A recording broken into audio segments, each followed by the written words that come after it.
Audio Jungle. Audio Jungle.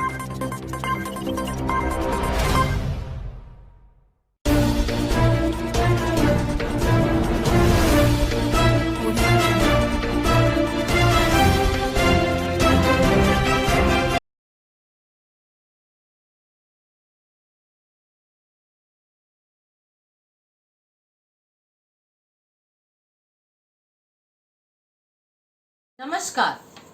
दिल की बीमारियों से बचना है तो शाकाहारी डाइट लें।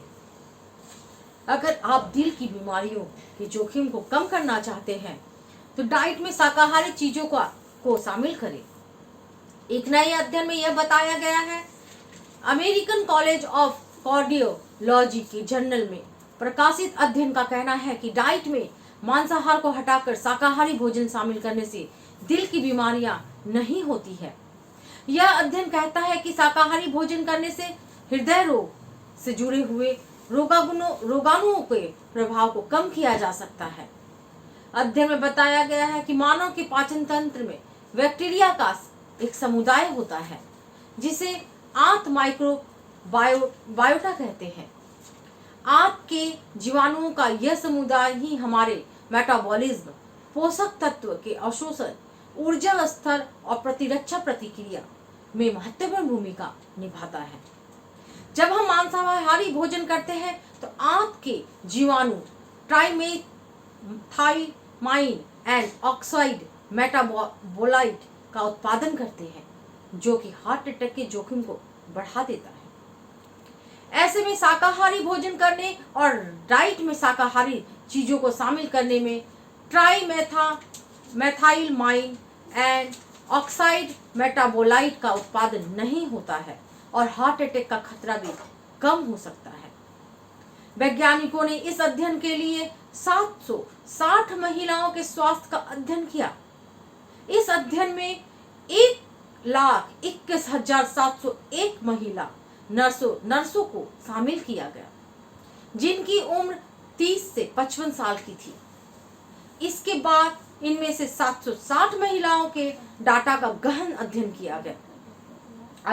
अध्ययन में शामिल सभी महिलाओं में से उनके खान पान की आदत के बारे में पूछा गया।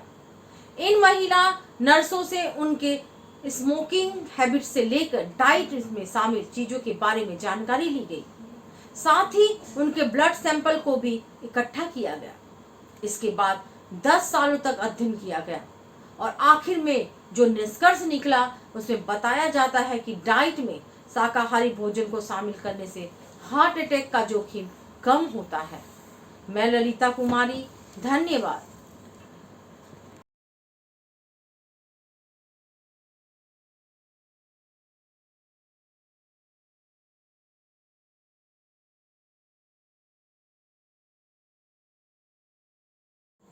नमस्कार, मैं डॉक्टर अरुण कुमार। आज का विषय है, होम आइसोलेशन में है मरीज तो साथ में रखे ये मेडिकल किट, होगा बहुत फायदा। देश में कोरोना संक्रमितों का आंकड़ा हर दिन लाखों की संख्या में बढ़ता जा रहा है। हालात ये है कि लोगों को अस्पतालों में बेड नहीं मिल रहे हैं और ना ही पर्याप्त मात्रा में ऑक्सीजन, जिससे कि मरीजों की जान बचाई जा सके। हालांकि बहुत सारे मरीज ऐसे भी हैं जो होम आइसोलेशन में हैं। ऐसे में यह जान लेना जरूरी है कि होम आइसोलेशन में घर पर कौन कौन से मेडिकल किट या उपकरण रखें जिससे कोरोना में मदद मिल सके। आइए विशेषज्ञ से जानते हैं ऐसे ही सवालों के जवाब। घर पर ऑक्सीजन सिलेंडर लगाना कितना सुरक्षित है? विशेषज्ञ कहते हैं घर पर ऑक्सीजन लगाने की बात है। अगर आसपास किसी के पास ऑक्सीजन कंसंट्रेटर है तो एक दूसरे से साझा करें। वसुधैव कुटुंबकम का पालन करते हुए एक दूसरे की मदद करें। ऑक्सीजन कंसंट्रेटर हवा से सीधे ऑक्सीजन लेकर देता है। इससे एक बार में 2 लोग भी प्रयोग कर सकते हैं। सिलेंडर रखना है तो उसे थोड़ा देखना होगा कि उसमें ऑक्सीजन बहुत ज़्यादा ना बढ़ाएं। इससे गैस ज़्यादा निकलेगी और जल्दी खत्म होगी और बार बार रिफिल कराना होगा। इसके लिए डॉक्टर से जरूर मदद लें। घर पर ऑक्सीजन का लेवल बढ़ाने के लिए क्या करें? विशेषज्ञ कहते हैं कि अगर घर में ऑक्सीजन का लेवल कम हो रहा है तो सबसे पहले उल्टे लेटकर पेट और छाती के नीचे तकिया रखें और सेल्फ प्रोनिंग करें।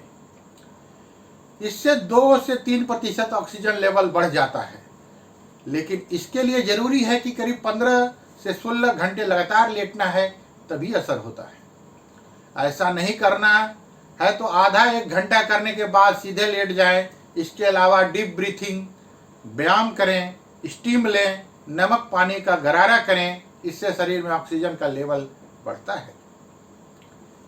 ज़्यादातर होम आइसोलेशन में है, ऐसे में घर में क्या किट रखें?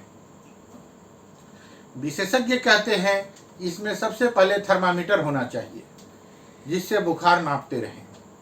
बुखार को कम करने के लिए पैरासीटामोल रखें। ऑक्सीजन मापने के लिए पल्स ऑक्सीमीटर रखें। इसके अलावा कई मरीजों का ब्लड प्रेशर भी बढ़ जाता है, लेकिन ऐसे लोगों को पहले से ही ब्लड प्रेशर की समस्या रहती है, इसलिए एक बीपी नापने वाली मशीन भी रख सकते हैं। कई लोगों को जुकाम होता है तो वह उसे सामान्य सर्दी जुकाम मानते हैं, यह कितना सही है?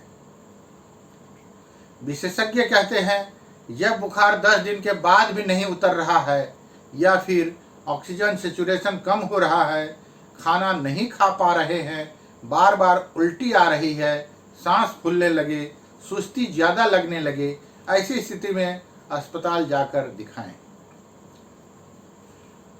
डबल मास्क को कैसे पहने और लगाना कितना जरूरी है? विशेषज्ञ कहते हैं पिछले साल कम्युनिटी ट्रांसमिशन की बात हो रही थी, इस बार कहीं ना कहीं समाज में ट्रांसमिशन चल रहा है। लगभग हर मोहल्ले और घर में लोग कोरोना से संक्रमित हैं। ऐसे में वायरस से बचने के लिए डबल मास्क जरूरी है। अगर N95 मास्क लगा रहे हैं तो उसे डबल नहीं करना है, ये कॉटन या सर्जिकल मास्क के लिए है। लेकिन इस तरह से पहले जैसे एक कॉटन का मास्क लगा रहे हैं तो उसके ऊपर सर्जिकल मास्क होना चाहिए। जो भी मास्क ऊपर लगाए वो पूरी तरह से नाक से लेकर गले तक लगा रहे। एक तरह से समझ सकते हैं कि जो भी मास्क अंदर की तरफ रहता है उसे ऊपर वाला पूरी तरह से ढक ले। धन्यवाद। आपका अपना डॉक्टर अरुण कुमार।